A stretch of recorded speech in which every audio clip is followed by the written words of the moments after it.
Bonjour, dans cette 13e leçon des bases du crochet, nous allons voir comment faire les diminutions.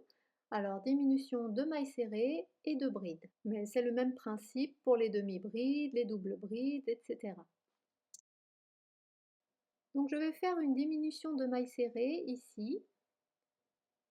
Donc, je pique dans la maille suivante et je vais faire comme pour faire une maille serrée. Je fais un jeté, je tire une boucle, mais là, je ne termine pas ma maille serrée, je pique dans la maille suivante.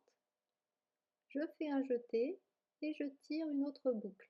J'ai donc 3 boucles sur le crochet, je fais un jeté et j'écoule les 2 mailles serrées ensemble.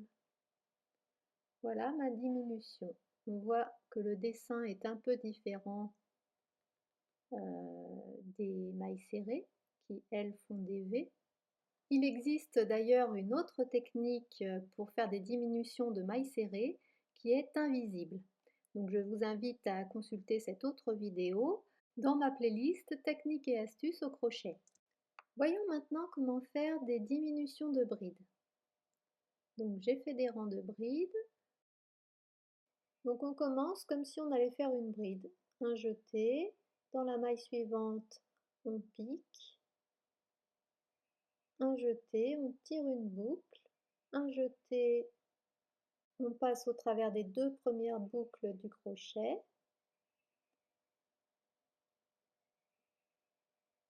et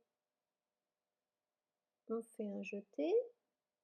Et là, au lieu d'écouler les 2 boucles restées sur le crochet, on va piquer dans la maille suivante pour commencer une nouvelle bride.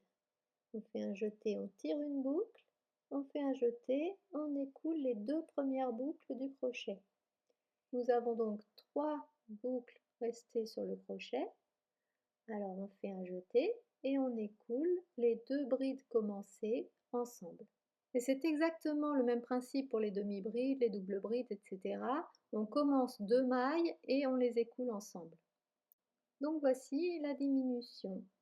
Vous pouvez consulter la playlist Les bases du crochet sur ma chaîne ou bien sur mon blog ouklouk.fr dans l'onglet technique. À bientôt!